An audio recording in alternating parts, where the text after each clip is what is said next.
Domingo 27 de marzo del año 2022. Humildad. Qué grande nostalgia.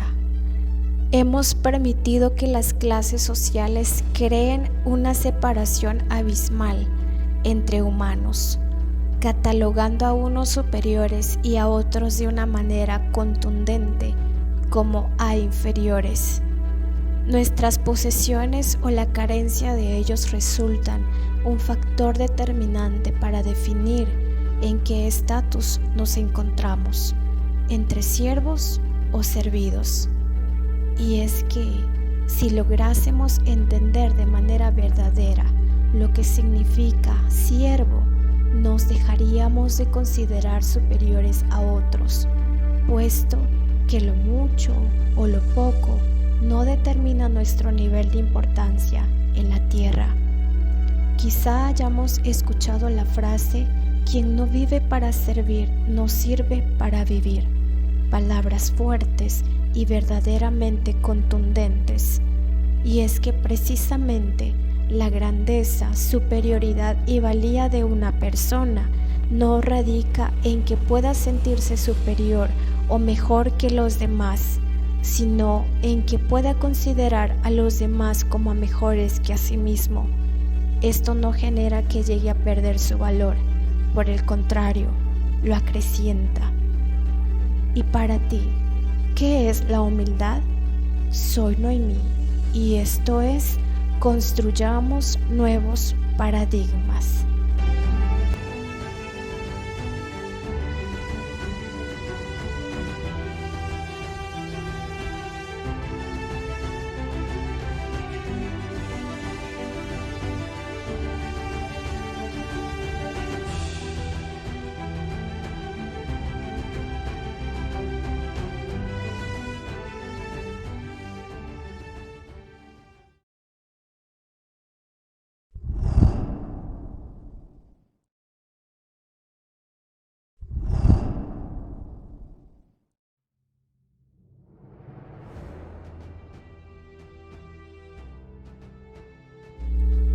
Hemos comenzado con el permiso de Dios una semanita más y hemos comenzado el video con una palabra importante: humildad. Quiero que a lo largo de esta semana podamos emplear y trabajar en nuestros actos y trato hacia los demás con la humildad. Déjenme por favor en los comentarios qué virtudes o valores consideran que como familia podamos ejercitar. Quiero tomarme un tiempo para agradecerle a cada uno de ustedes sus muestras de afecto y el tiempo que considero uno de los mejores y maravillosos detalles que ustedes me han dado. Por favor, acompáñenme hasta el final del video. Disfrútenlo mucho. Les mando mucho amor a través de él. Les abrazo el alma. Compartan y sigamos creciendo. Comencemos la lectura.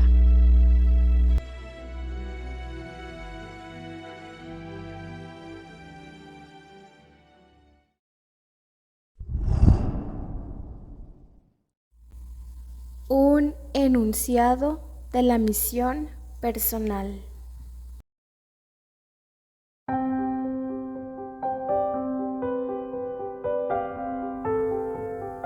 El modo más efectivo que conozco de empezar con el fin en mente consiste en elaborar un enunciado de la misión, filosofía o credo personales. Se centra en lo que uno quiere ser, en el carácter y hacer, las aportaciones y los logros, y en los valores y principios que dan fundamento al ser y al hacer. Mi amigo Kerr ha expresado cómo sigue su credo personal. 1. Primero el éxito en casa. 2. Busca y merece la ayuda divina. 3. Nunca te comprometas con la deshonestidad. 4. Acuérdate de las otras personas implicadas. 5. Escucha a ambas partes antes de juzgar. 6. Pide consejo a otros. 7. Defiende a los que no están presentes. 8. Sé sincero pero terminante. 9. Desarrolla una nueva habilidad cada año. 10. Planifica hoy el trabajo de mañana. 11. Lucha mientras esperas. 12. Mantén una actitud positiva. 13. Conserva el sentido del humor. 14. Sé ordenado en tu persona y en el trabajo. 15. No temas a los errores. Teme solo la ausencia de respuesta creativa, constructiva y correctiva a esos errores. 16. Facilita el éxito de tus subordinados.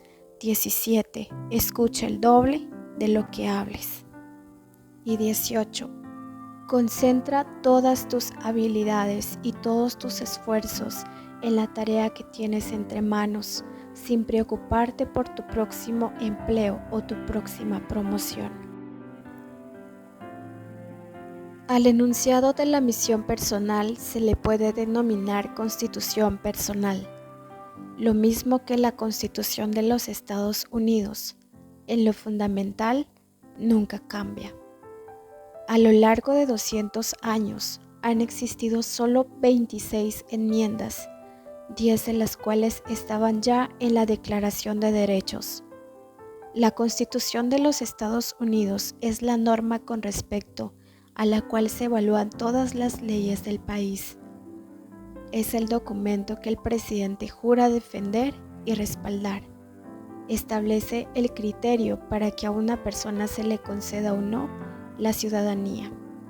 Es el cimiento y el punto de referencia que permite al pueblo sobrellevar traumas importantes como la guerra de secesión, Vietnam.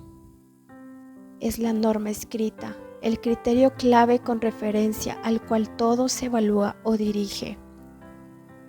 La Constitución ha perdurado y cumple hasta el día de hoy con su función vital, porque se basa en principios correctos, en las verdades evidentes por sí mismas contenidas en la Declaración de la Independencia. Esos principios le otorgan una fuerza intemporal, incluso en medio de la ambigüedad y el cambio social.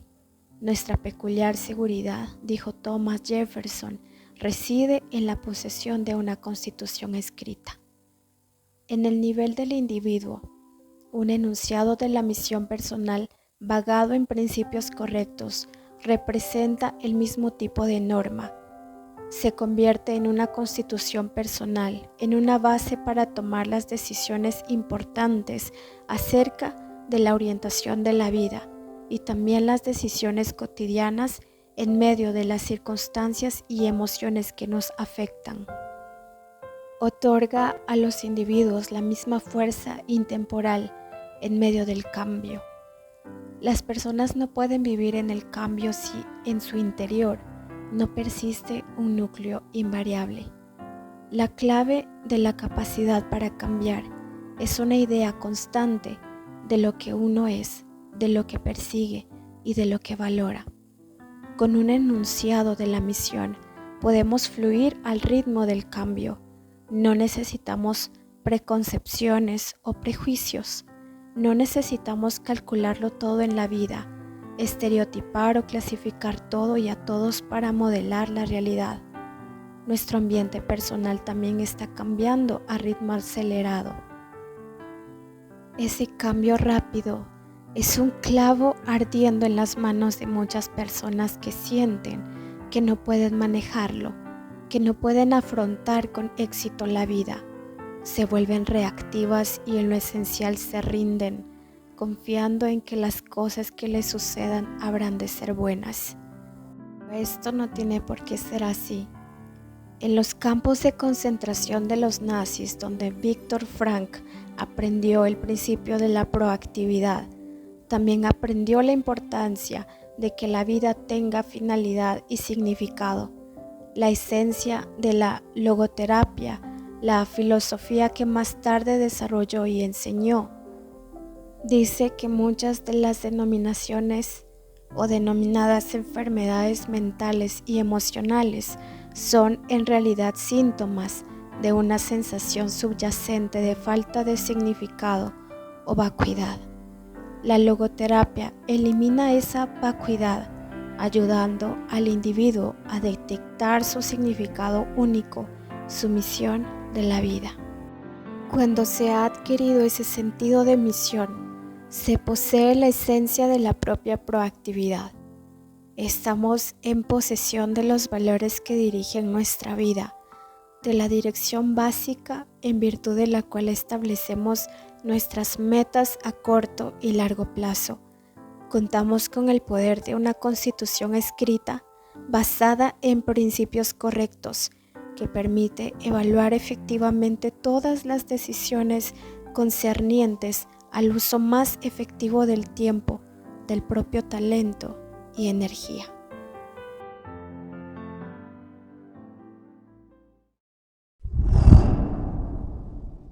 En el centro.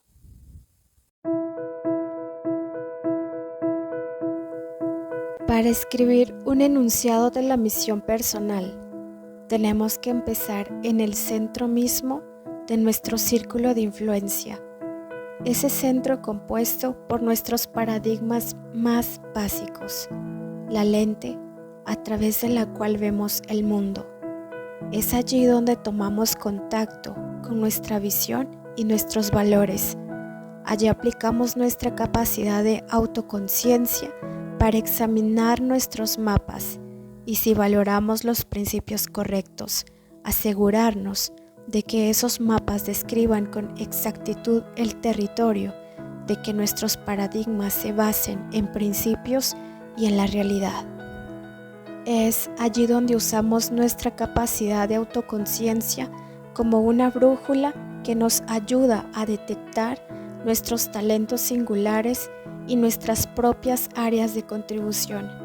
Allí empleamos nuestra capacidad para imaginar, con el objeto de crear mentalmente el fin que deseamos, otorgar una dirección y finalidad a nuestros inicios y proporcionar el contenido de una constitución escrita, personal. Es también allí donde nuestros esfuerzos concentrados logran los mayores resultados. Cuando trabajamos en el centro mismo de nuestro círculo de influencia, lo ampliamos.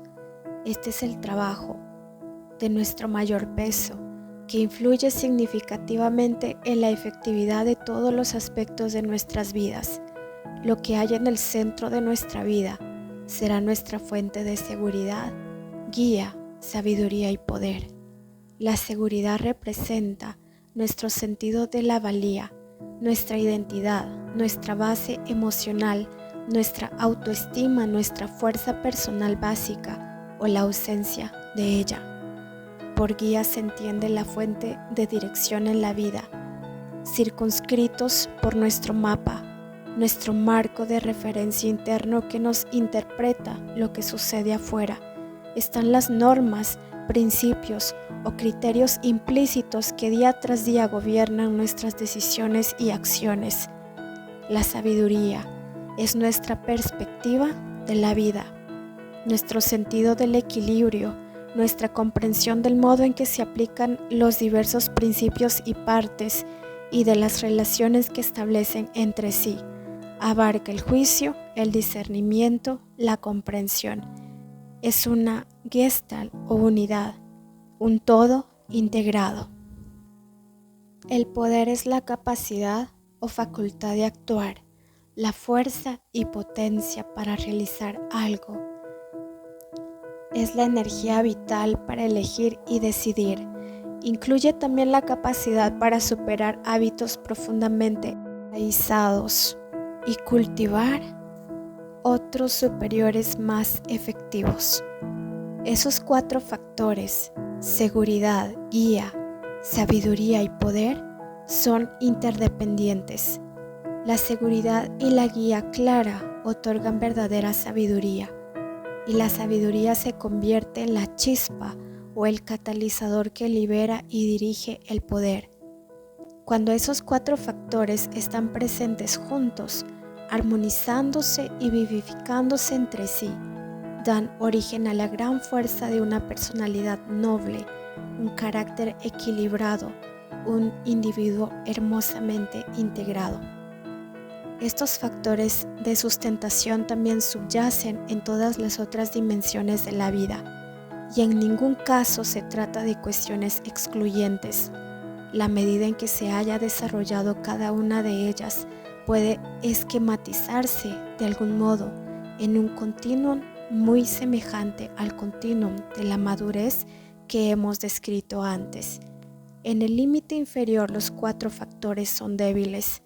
Básicamente dependemos de las circunstancias o de otras personas, cosas sobre las que no tenemos ningún control directo. En el límite superior, el control es nuestro. Tenemos una fuerza independiente y la base para relaciones ricas e interdependientes. Nuestra seguridad está en algún punto del continuum entre la inseguridad extrema, donde nuestra vida se ve azotada por todas las fuerzas volubles que actúan sobre ella, y un sentido profundo de la valía intrínseca y la seguridad personal en el otro extremo.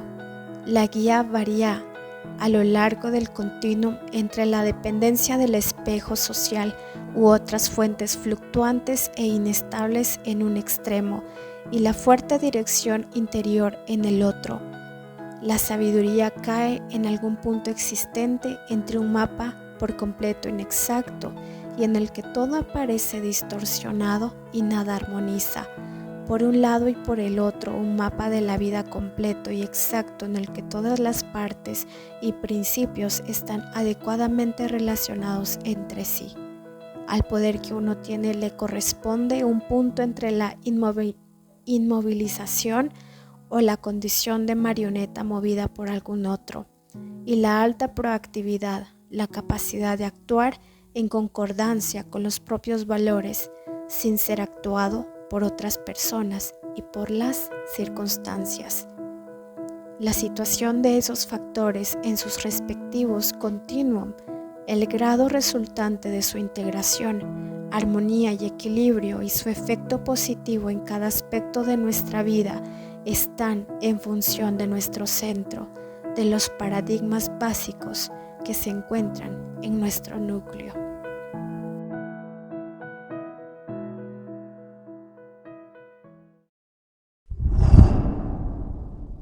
Centros alternativos.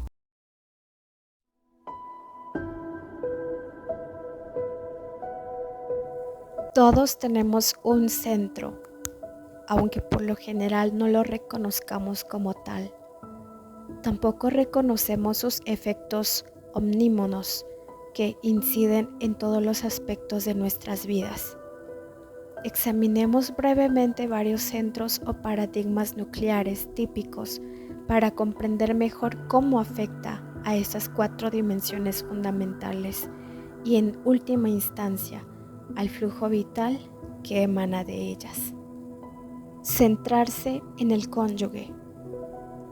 El matrimonio puede ser la relación humana más íntima, la más duradera, la que más desarrollo genera.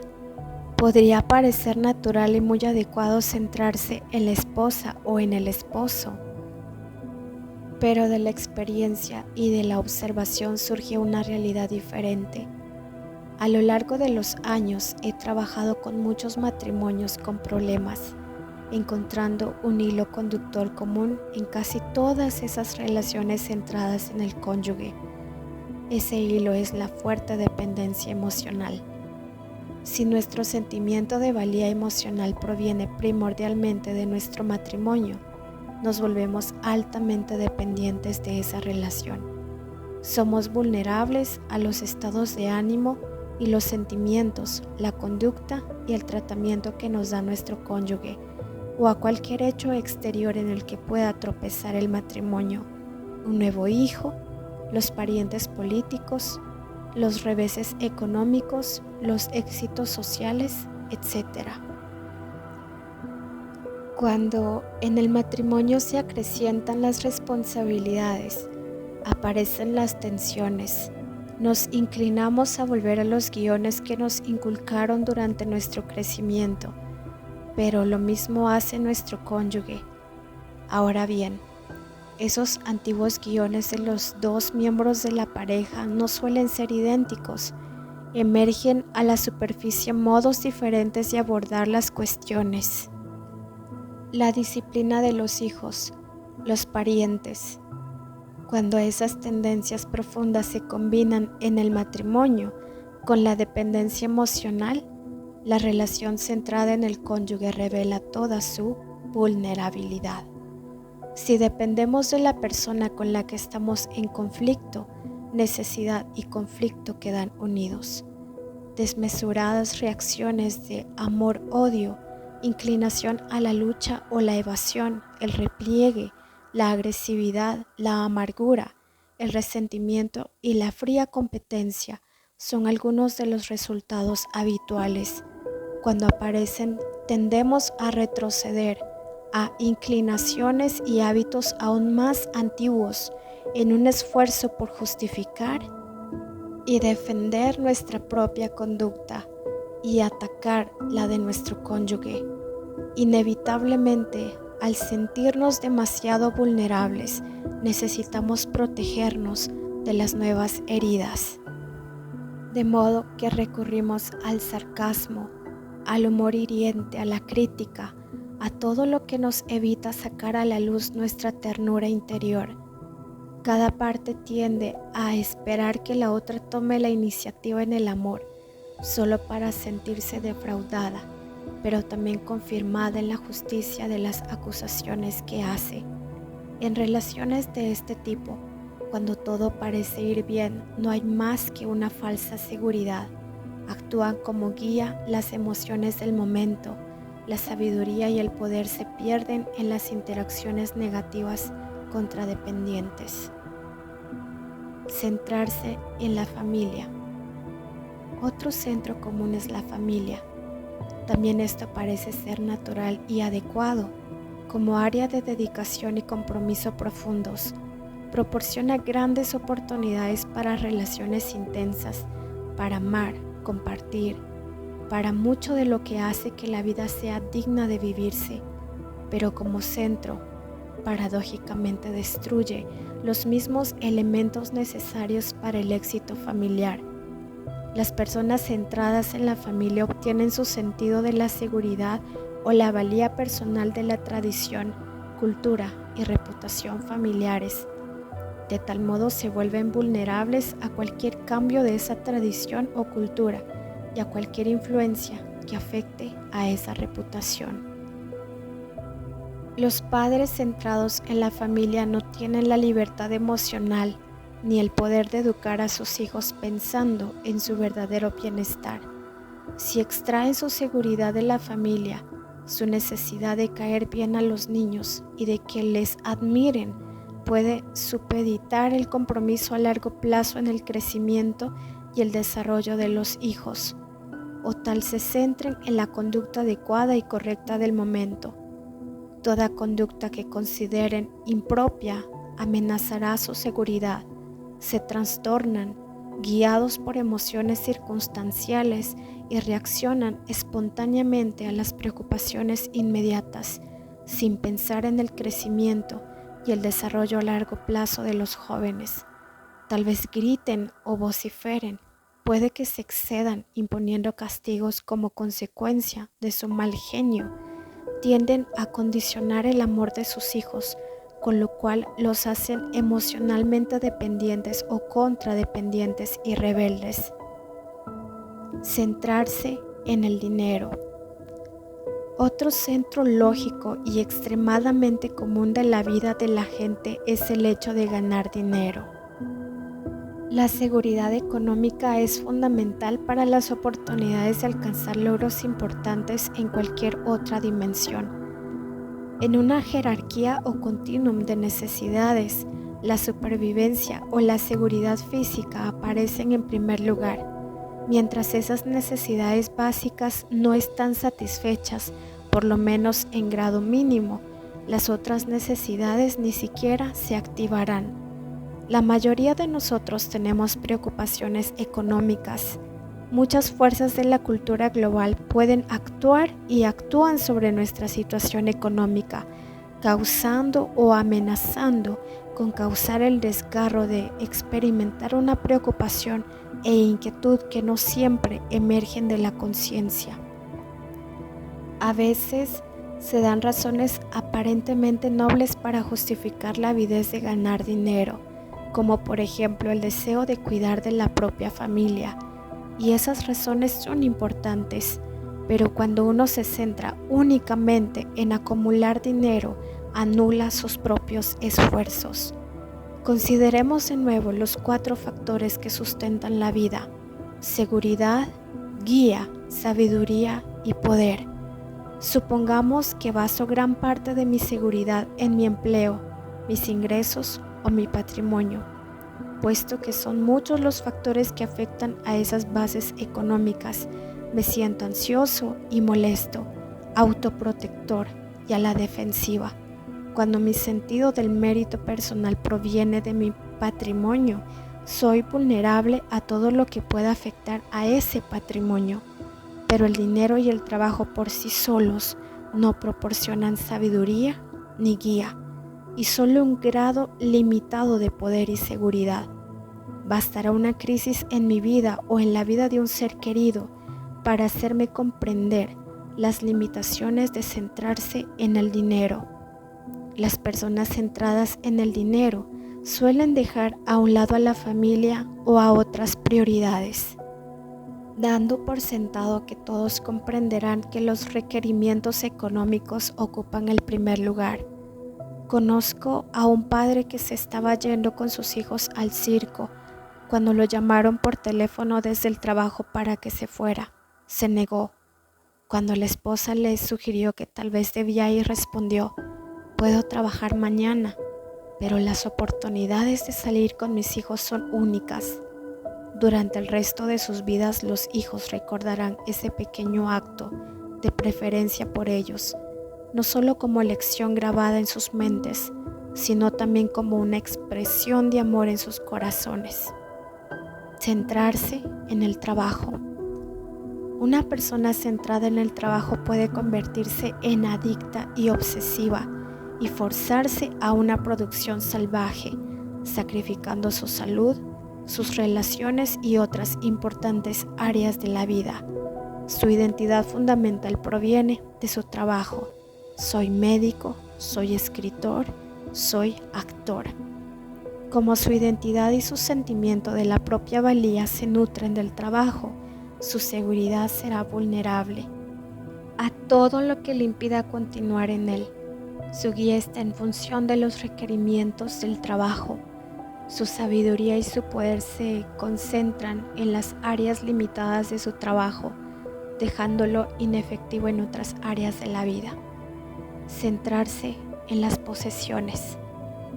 Las posesiones son para muchas personas una fuerza impulsora. No solo las posesiones tangibles materiales, tales como la ropa de moda, casas, coches, barcos, joyas, sino también las posesiones intangibles como la fama, la gloria, la posición social. La mayoría de nosotros tenemos conciencia, por propia experiencia, de lo poco satisfactorio que es ese centro, simplemente porque puede desvanecerse rápidamente y sufrir la influencia de innumerables fuerzas. Si mi sentido de la seguridad reside en mi reputación o en las cosas que poseo, correré constantemente el riesgo y sufriré la amenaza de perder esos bienes, de que me las roben o se devalúen. Ante alguien de mayor patrimonio, fama o estatus, me sentiré inferior.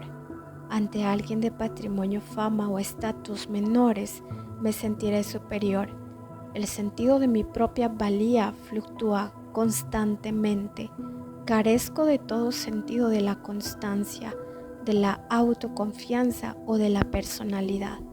Constantemente trato de proteger y asegurar mis bienes, propiedades, seguridades, mi posición o mi reputación. Todos hemos tenido noticias de personas que se han suicidado después de perder su fortuna en la bolsa o su fama en un revés político. Centrarse en el placer. Otro centro común estrechamente asociado con las posesiones es el de la diversión y el placer. En nuestro mundo la gratificación instantánea es algo muy publicitado y que está a nuestro alcance. La televisión y el cine son influencias importantes que acrecientan las expectativas de la gente. Presentan de modo gráfico lo que otras personas tienen y pueden hacer mientras viven una vida fácil y divertida. Se describe gráficamente el esplendor de los estilos de vida centrados en el placer. Es cierto, pero los resultados naturales de esos estilos de vida, los efectos en el interior de la persona, en la productividad y en las relaciones, casi nunca se presentan con fidelidad. El placer inocente, en grado moderado, relaja el cuerpo y la mente y promueve las relaciones familiares y de otro tipo, pero el placer por sí mismo no ofrece ninguna satisfacción profunda o duradera, ni ningún sentido de la realización.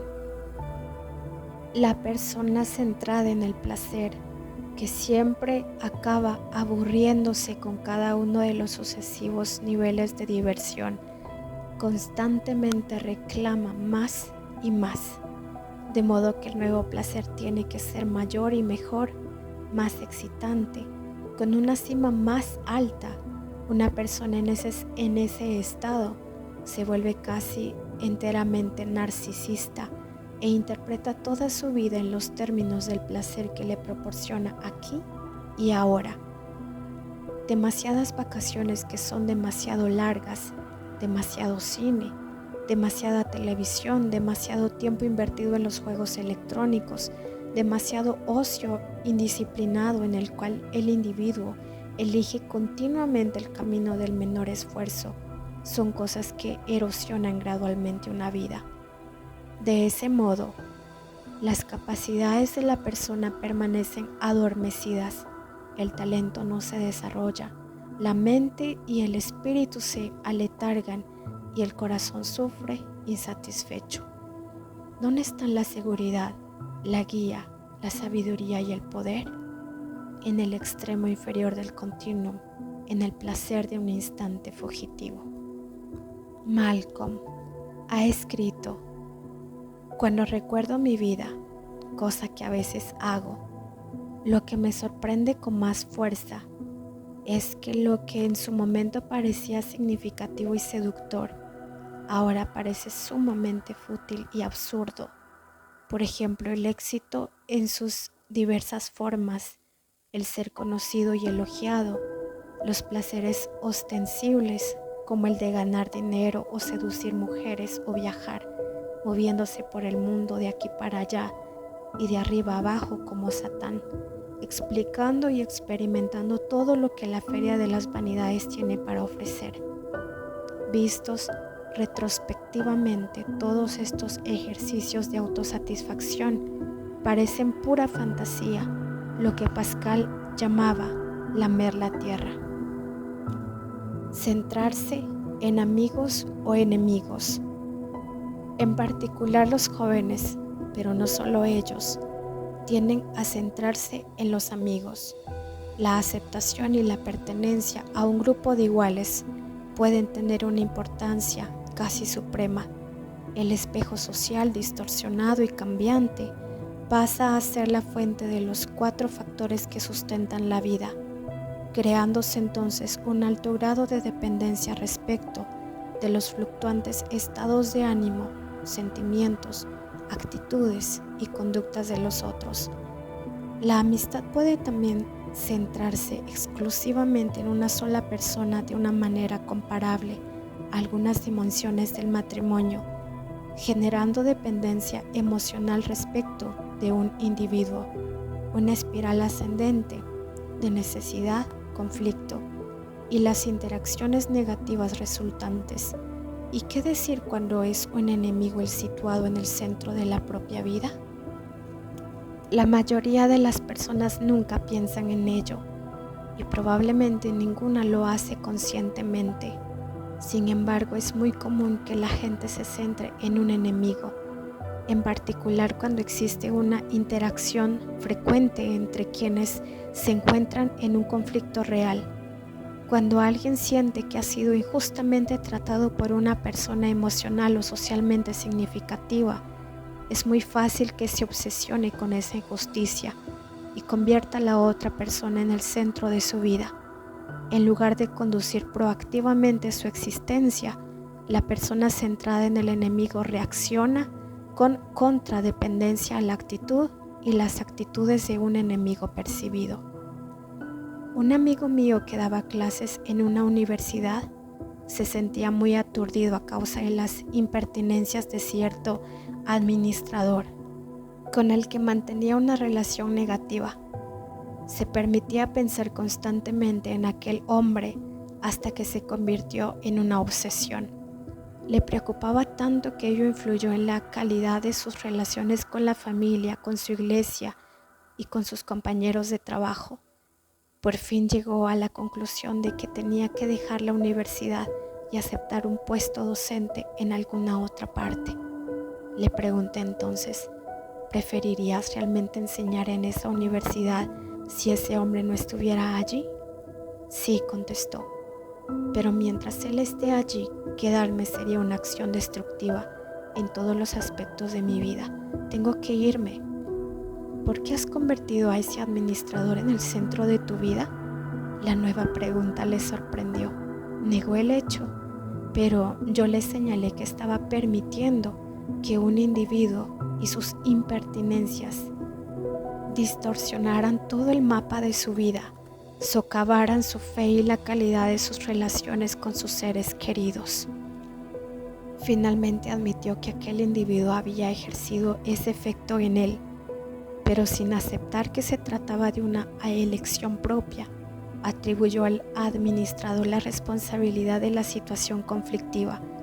Declaró que él mismo no era el responsable. Mientras hablábamos, poco a poco fue comprendiendo que sin duda el responsable era él, pero que como no controlaba bien esa responsabilidad, se estaba convirtiendo en una irresponsabilidad. Muchas personas divorciadas caen en una pauta semejante.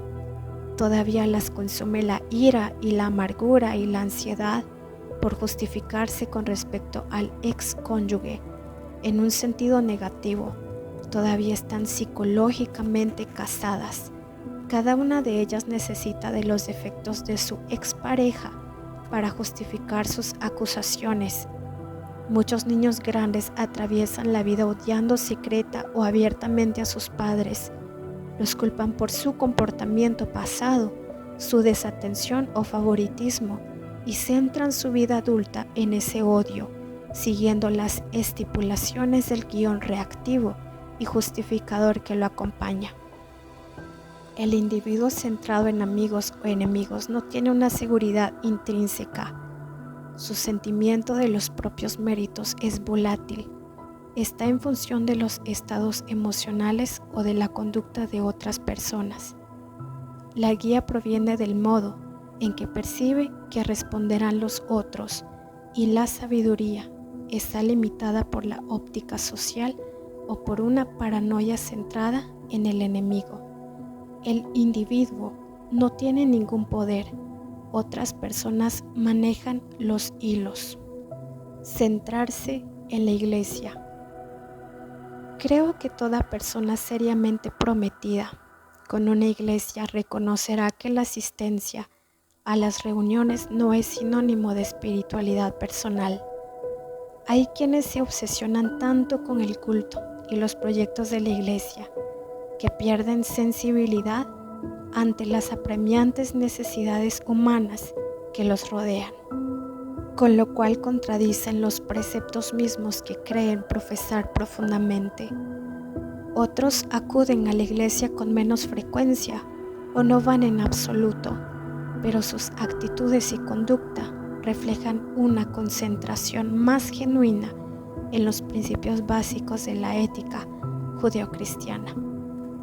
He participado durante toda mi vida en grupos de servicios comunitarios y relacionados con iglesias, y sé que acudir a la iglesia no necesariamente significa que se vivan los principios que se enseñan en esas reuniones. Se puede ser miembro activo de una iglesia, pero inactivo en la práctica de su evangelio. En la vida centrada en la iglesia, la imagen o apariencia puede pasar a ser la consideración dominante en la persona, lo cual conduce a una hipocresía que socava la seguridad personal y el merecimiento intrínseco. La guía proviene de una condición moral social y la persona centrada en la iglesia tiende a etiquetar artificialmente a los otros como activos, inactivos, liberales, ortodoxos o conservadores. Como la iglesia es una organización formal constituida por políticas, programas, prácticas y personas, por sí misma no puede otorgar a nadie una seguridad o unos sentimientos de valía intrínsecos profundos y permanentes. Vivir en concordancia con los principios que se enseñan en la iglesia sí puede hacerlo, pero la organización por sí sola no. Tampoco puede la iglesia proporcionar una guía constante. Las personas centradas en la iglesia suelen tender a vivir en compartimentos, actuando, pensando y sintiendo de cierto modo el domingo o los días de reuniones y de modos totalmente distintos el resto de la semana. Esa falta de totalidad, unidad o integridad constituye una amenaza adicional a la seguridad que crea la necesidad de una mayor etiquetación y autojustificación. Cuando se ve la iglesia como un fin y no como un medio, quedan minados la sabiduría y el sentido de equilibrio. Aunque la iglesia pretende impartir enseñanzas sobre la fuente del poder, no pretende ser ese poder en sí mismo. Sostiene que es un vehículo a través del cual el poder divino puede canalizarse en la naturaleza del hombre, centrarse en uno mismo. Tal vez el centro más común en nuestros días sea la propia persona. La forma más obvia es el egoísmo, aunque viola los valores declarados de la mayoría de nosotros. Pero si consideramos estrechamente muchos de los enfoques populares del desarrollo y la autorrealización, a menudo encontramos en su núcleo la concentración en uno mismo. En el limitado centro de uno mismo hay poca seguridad, guía, sabiduría o poder. Lo mismo que el mar muerto en Palestina, acepta pero nunca da, estanca. Por otro lado, si se presta atención al desarrollo del propio ser dentro de la perspectiva más amplia del perfeccionamiento de la capacidad para servir, producir y realizar contribuciones de modo significativo, entonces se establece un contexto para el fortalecimiento espectacular de los 4 factores que sustentan la vida. Estos son algunos de los centros más comunes a partir de los cuales la gente enfoca la vida. Suele ser mucho más fácil reconocer el centro en la vida de otro que verlo en la propia. El lector probablemente conozca a alguien para quien lo más importante sea ganar dinero. Probablemente conocerá a alguien que dedique su energía a justificar su posición en una relación negativa en curso. Si se presta atención, detrás de las conductas puede verse el centro que las crea.